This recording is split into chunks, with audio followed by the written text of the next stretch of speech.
Okay, great. Well, it looks like we have everyone on. So thank you everyone for joining us today for Affinity's recurring coffee webinar series. Our topic today is backup plans, the intersection of VCs and investment banks in unsteady markets. I'm Dan Polonka, a senior product marketing manager here at Affinity, and I'm excited to be joined by two esteemed guests. We have Alex Christ of AVP and Divij Ruparelia, COO of DAI Magister. So gentlemen, thank you both for joining us today. For some quick introductions, Alex Christ is a principal at Advanced Venture Partners. He joined the team when the firm was founded in 2015 and focuses on investments in software and data platforms. Prior to AVP, Alex was an early investor at Iconic Capital and an investment banker at Morgan Stanley. Alex, thank you so much for joining us today. How's your morning going so far? It's great, Dan. Thanks for having me. Yeah, absolutely. And then, of course, we have Divij Ruparelia. As I mentioned, he's the Chief Operating Officer at DAI Magister, a boutique investment bank advising international technology and climate companies, developing and executing growth financings and strategic sell-side M&A. Divij, I know it's a little bit later in your afternoon. Thank you for hopping on for us today. How's your day been so far? Great, glad to be on.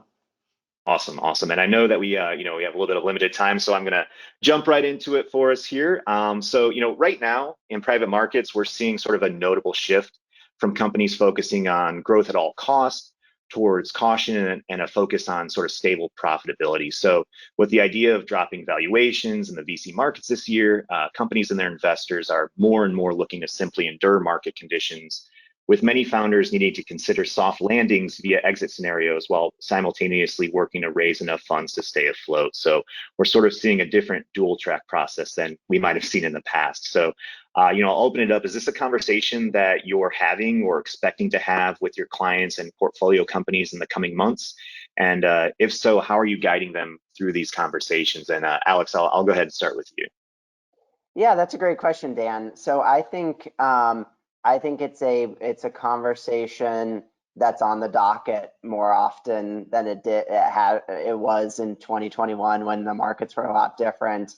But I think it's something that we try to have a sort of a holistic conversation with founders about funding scenarios, strategic vision, execution, a comprehensive conversation at the board level. So I think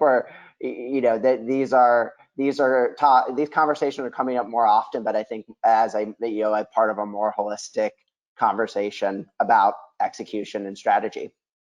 Absolutely. And then Divij, from your end, is this something are you seeing more outreach from VCs? Are you having more conversations like this with your buyers? How does your world look right now in regards to this? Yeah, I think we've been having conversations like this probably since the turn of the year. And, this is something we do with VCs, anyway. I think this is just really another version of that. We often work with VCs and private equity as well on portfolio reviews, looking at their companies and saying, hey, who's well prepared, who's perhaps getting ready for another round or an exit. And I think, this has probably brought it to the forefront a little bit with the exit scenario coming in a lot more.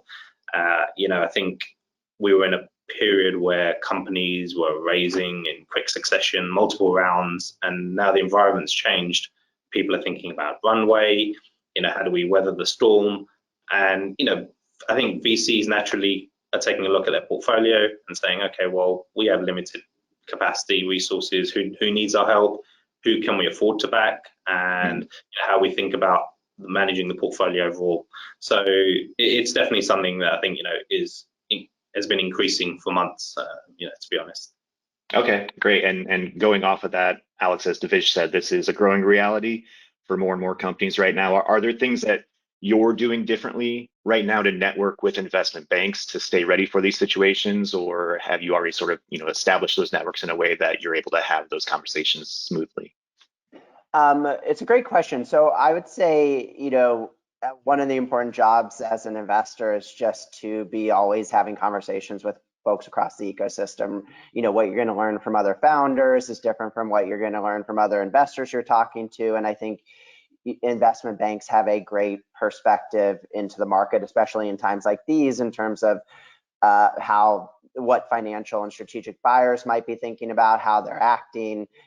They've got a very unique perspective into the world, and I think It's a little bit of network building right now, but it's also, I think, just going out to the network of banks that catching up, having those regular conversations just to stay on top of what the market dynamics look like.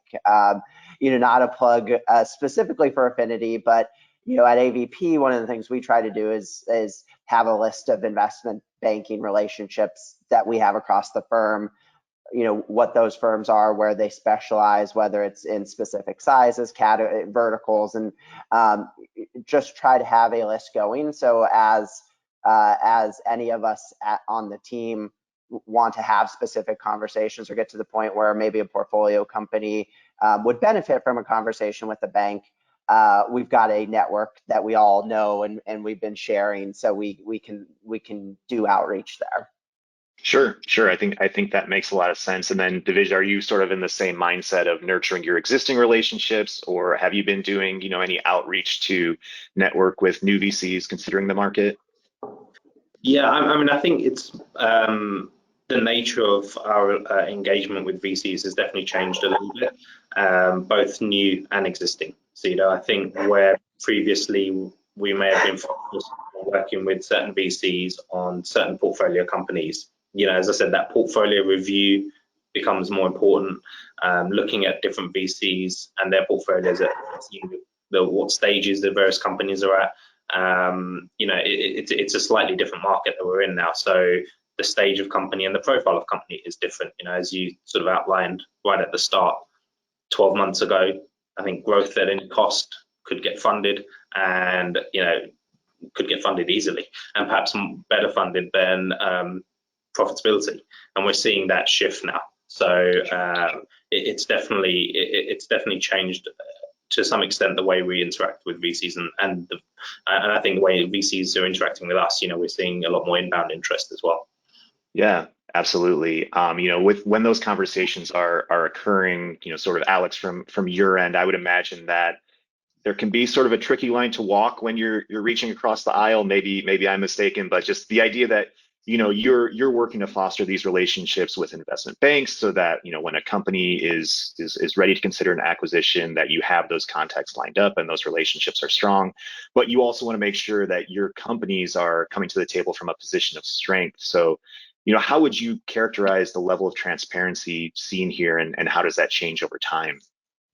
Yeah, at least for me, the level of transparency hasn't changed, between now or looking back a few years. And I think that's because, my view is always transparency. Being as transparent as possible is valuable in these conversations. Ultimately, it's going to be the founder who decides, what plan they want to go down, whether it's fundraising, whether it's M&A, whether it's a dual track process. And I think of the role of investors a lot of times as facilitating conversations between the founders and investment banks potentially, or other folks in the ecosystem. And I think to facilitate that relationship, it never hurts to be honest with the investment banking contacts about, generally what the situation might be, what they might be thinking about. One, to make sure it's a fit up front so everyone's time is being used effectively, but two, so we can find a core, group of introductions potentially, so the founders can spend time and if they decide to go down this path, are able to pick a bank that they think is a good fit for them, their stage, and what they might be looking for. Yeah, I think that's great, and I think that's a great way to approach it. Divij, is that sort of the sort of point of view that you're seeing from your VC network right now? Are there things you think that VCs could be doing differently from an openness standpoint to facilitate this type of process? Yeah, I think the majority of investors we're working with are pretty transparent and open to sort of sensible conversations about where they think there's exit potential. I think one of the areas is that a little bit of sort of consideration is exiting to strategics is very different to raising from financials. And often we see not just companies, but also some of our investors haven't been through that process, where they've exited companies to an Apple or an Nvidia or one of these large tech companies. And actually that's now on the radar, and that's a very different it's a different skill set, it's a different tactic. You know, you've got multiple buyers with not just a corporate dev team, but you have product teams and tech teams and regional teams that all need to buy into this, which is very different from a professional financial investor. So there's a versioning of how you think about going to market and how you think about engaging that buyer group that perhaps companies are not used to until they, you know, and naturally they haven't been through that process before. So we do see certainly a transparency from VCs being open to which companies they want to take potentially down this path, but not necessarily knowing what it entails, because, you know, that they are naturally financial investors.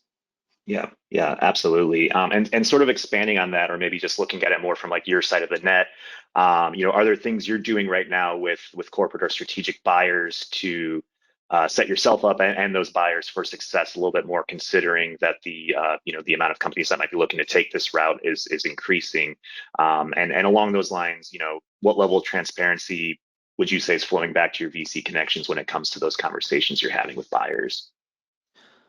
Yeah, I mean, I think there's definitely, you know, we work primarily on the sell side. So, you know, we really work with companies rather than buyers. Gotcha.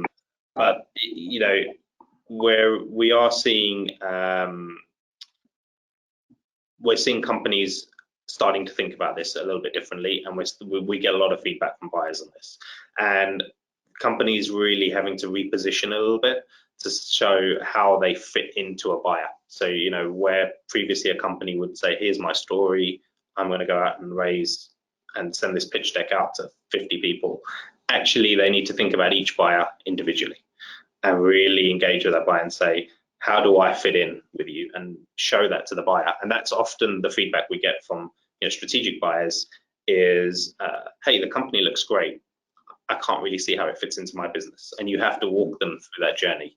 And I think that's a little bit of a process, and a preparation process that takes longer than one would expect. Yeah, no, that makes sense. You know, Alex, looking at that idea of how companies and founders are preparing for those conversations, and even maybe, you know, internally changing the way that they're operating right now, getting ready to consider that type of strategy.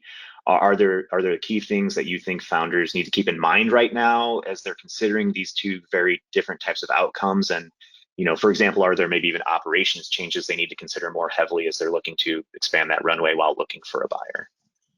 Yeah, you know, I would say that the way that you might prepare for an M&A process is very similar to how you might prepare for a fundraising process, which is you need to have an honest conversation about your options and what's around the table, how much runway you have, you know, the ability for your existing investors potentially do a bridge financing to get you either to a fundraise or to an M&A process. But I don't think, at least in my mind, and every situation is different. Every company is in a different situation. Their potential, you know, either fundraising prospects or M&A prospects are going to be a little bit different. But I've traditionally, or from what I've seen, you know, the recommendations of how you manage operations doesn't change significantly more if you're thinking about M&A versus fundraise. You know, the goal is to be thoughtful about your capital and how much runway you have, while also, you know, being able to invest enough to continue growth and building the business. And I think, you know, one of the things we look for towards investment banks is their expertise of what the buyer landscape looks like, and what each buyer might be looking for in terms of an acquisition. And sometimes that means keeping things really, really open.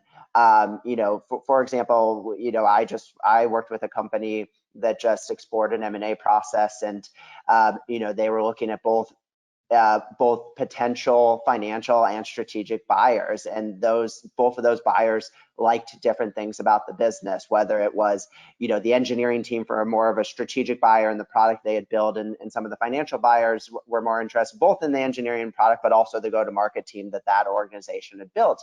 And I think if you would have started cutting operationally or making changes operationally early, a company like that could have closed doors before they had the chance to open in terms of a potential M&A outcome, and where they were going to be. And thankfully in that situation, there were investors around the table. We were able to sort of bridge the company in the right way as they were thinking about both fundraising and M&A. But I think one, we try to be thoughtful about what the outcome looks like, but also, we defer to the expertise of the bankers and where they think the value is in the organization, and through their contacts at the most likely either financial or strategic buyers, how these people would be thinking about a business like a portfolio company. Gotcha. And looking at that, and I'll open this up to both of you. So sort of stepping away from the idea of operational changes, but just maybe in the framing or the way that they might be pitching right now, when considering an exit over new funding, are there different things that they might need to focus on for those two different audiences? One of the things we're seeing today, obviously, is there's been an increasing number of layoff announcements in the tech space. So maybe talent acquisition right now isn't as strong of a pitch. Maybe it's more product over that type of thing. So are there other things that you guys are seeing right now, and in the ways that they should be framing those pitches? Yeah, I mean, it's interesting you mentioned talent acquisition, because talent retention actually in this environment becomes an issue, where you'll see a lot of talent who is bought in by ESOP and sort of stock options, and they see the paper value of that declining.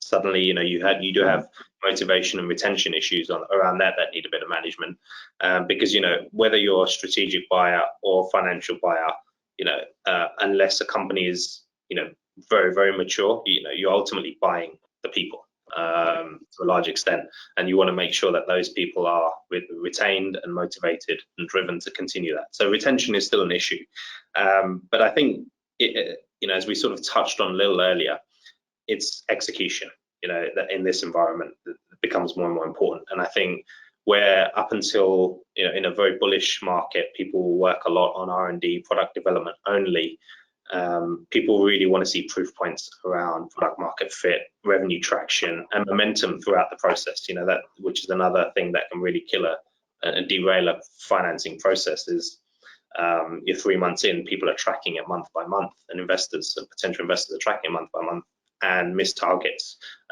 Really something that we as bankers and Alex as the investor can't always solve for the company. Yeah. Alex, anything different from your end that you're thinking of right now, or? Yeah, and I think it goes back to something Divij said a few minutes ago, which is, I think the M&A, an M&A process is a bit more complicated than a fundraise, right? A fundraise, I think you're trying to tell the same story to a lot of different investors who might be looking to put capital in. But to the point he made earlier, when you're thinking about an M&A process, it's a handful of different stories you might be telling to different people depending on what they care about. And I think it's something a lot of investors haven't even done, let alone founders who this may be their first M&A process, or time they've considered exploring this option. And so I think we really look to investment banks who know potential acquirers really well and can help sort of craft the right stories to tell the right people to maximize the elevating the right type of value. Gotcha.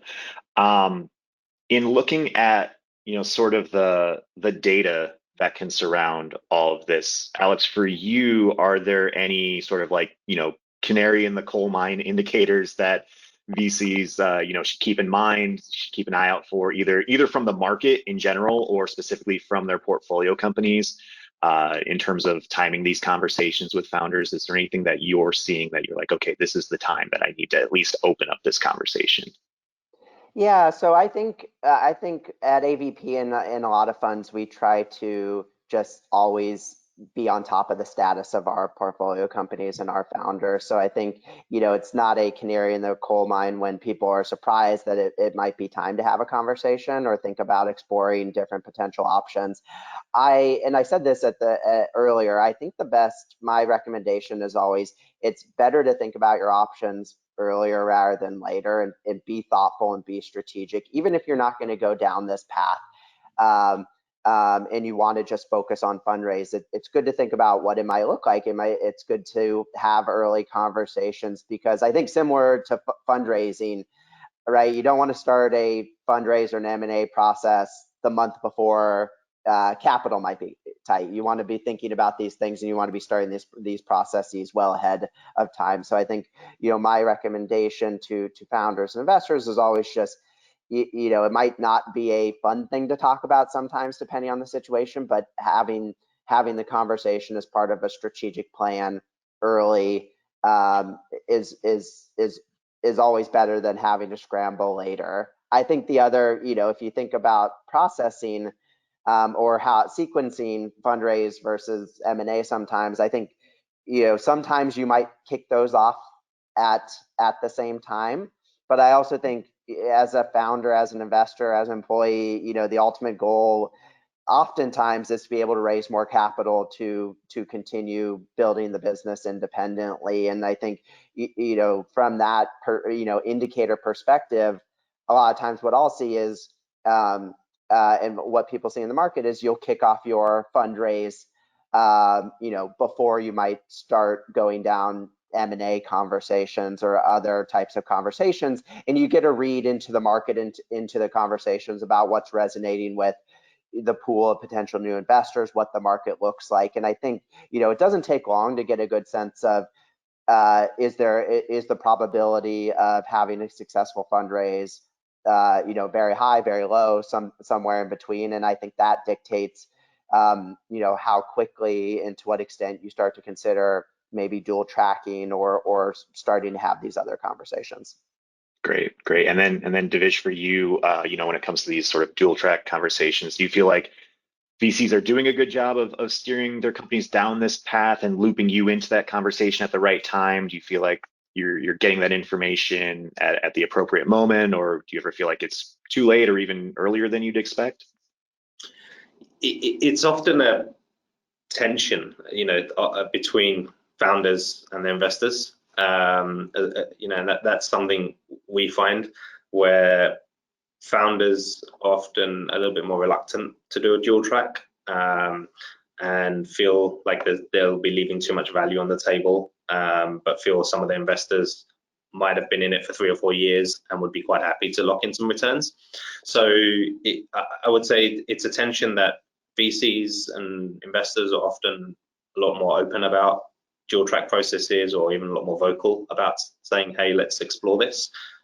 It's often a recommendation we make to companies to do a dual track process, if only to understand what the options are, to create a little bit more competitive tension in the process as well. One of the other things we often do with companies is what we would call early exit prep, where we don't actually run an M&A process, but help them position themselves in advance on the radar of the buyers who are most likely to ultimately buy them. And that often triggers inbound. You then go out to do a fundraise, and actually, if you're already on the radar of a strategic buyer, then you actually trigger an inbound M&A process, which without actually putting the company up for sale. So that's often a slightly softer route that we can take with companies. But no, I think certainly, as I said, I think investors perhaps a little bit more experienced in the space and are more mindful about exploring both options. With founders are often sort of, hey, I want to keep growing, I want to keep building the business that I dreamt of building. Yeah, no, I think that makes a lot of sense. A question I'll open up to both of you, and feel free to disagree. Obviously, it's very hard to sort of gauge this economy right now. According to Bain & Company's mid-year global M&A report, M&A markets are on track to have one of the strongest performances in the past 20 years, but that's also happening in sort of a period of unprecedented volatility. So, why do you think this activity is in such stark contrast from the VC space, or do you agree that there's a big contrast right now between M&A markets and the VC space? And are there any predictions that you have on the remainder of the year? So I know that's putting a lot of pressure on your table, but if you have any thoughts, happy to hear them. Yeah, I mean, I'll make a couple of comments on that. So, I mean, VC investments always are sensitive to market downturns. We saw that in the dot-com era, where I think they dropped over 80% in 3 years. So that's natural. There's a slight wait and see approach. Let's see where the market settles. But actually, what's different this time is there's an incredible amount of dry powder. There's $2 trillion of PE and VC money sitting there, which is double what was there in the dot-com era. So, we do think deals will get done and people will continue to invest. So it's not all doom and gloom, in the VC space. But absolutely, M&A markets are very buoyant. We're seeing a lot of buyers turn up at companies before there's even an M&A process underway. And there's a few reasons for that. I think you've got strategic buyers in the mix who have cash. They have a lot of cash, and actually year on year, their performance isn't great. So they're looking for ways to meet their targets, meet growth, and they have cash balances to be able to help stimulate that. Companies' funding rounds are obviously more difficult in this environment, and companies' runway is getting squeezed. Right? So the more their runway gets squeezed, the more they become open to M&A. And there's been a valuation correction is the third thing, right? So we've moved from a market last year, which was a founders, entrepreneurs market, to what some would say is a buyer's market. And I think valuations, they're not off a cliff. We're at sort of 2019 levels, but there's been a correction. So I think people see there's more value, and there's more value in the buying opportunities out there. So we think M&A is actually going to continue to be really buoyant, and may even intensify over the next 6 months, 12 months. So as long as the uncertainty continues, we think there'll be a lot of M&A, and we think there'll be a lot of multiple buyers approaching companies who weren't even formally in an M&A process. So that's certainly something we're seeing. Great. Alex, any thoughts from your end on either markets? I think I'd echo, similar sentiment, which, thinking about the VC market, obviously the second quarter was pretty quiet, just given market volatility and coming out of, the 2021 private capital markets scenario. But I think as we're heading into 3Q, as we look to 4Q, I think there's, to Divij's point, a ton of dry powder. I think there's a lot of investors out there who aren't sitting on the sidelines and are still looking to deploy capital. And as I'm not an expert and I don't have a crystal ball in the economy, but as things start to stabilize a bit more, we get more clarity towards what the next 6 to 12 to 18 months looks like. I think I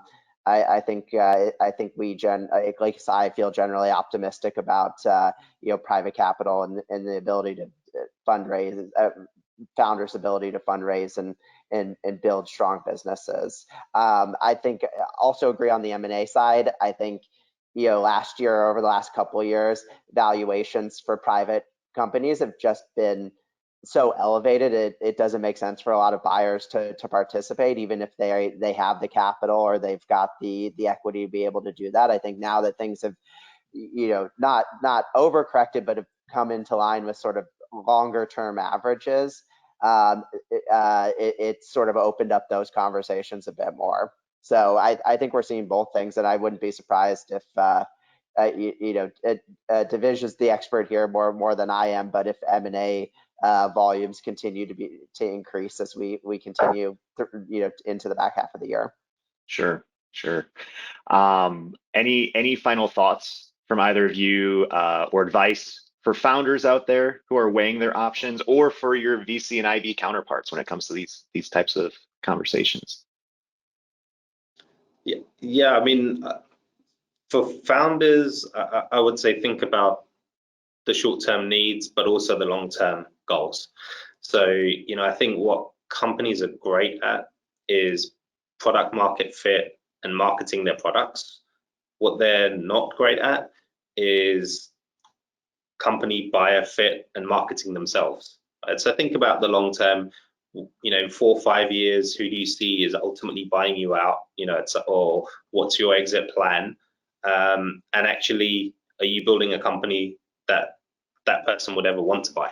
Or you just, so as well as the short-term funding needs and the vision of where you want to take your company, think about the longer-term exit strategy, and maybe there's a little bit of course correction that's needed in terms of how you position that over the next few years. Yep. I think you could cut this part out, Faison, when you're redoing. So, for founders, I think, for a lot of founders, this is the first time that they're thinking about, how they might have to think about potential strategic options, and I think leveraging folks you brought around the table, investors, advisors, other founders, is going to be important. A lot of folks have thought through this, and you'll get advice from them.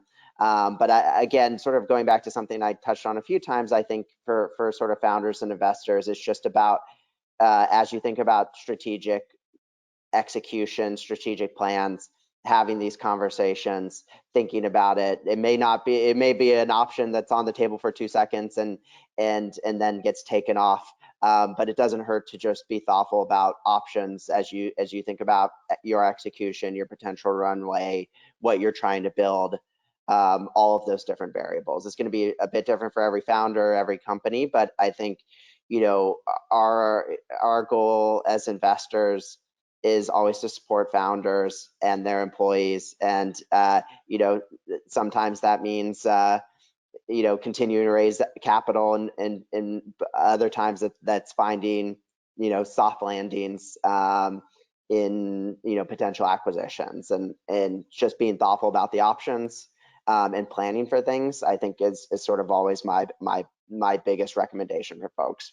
Every situation is going to be different, but you can always start thinking about it early, even if it's at a very high level. Absolutely. Early preparation is key. Well, thank you, gentlemen, both for joining me today. This has been very insightful, both for myself, and I assure you our audience will enjoy it as well. I just want to wish you both the best of luck with the rest of the year as things play out, and we'll see you next time. Thank you so much. Thanks, guys. Take care.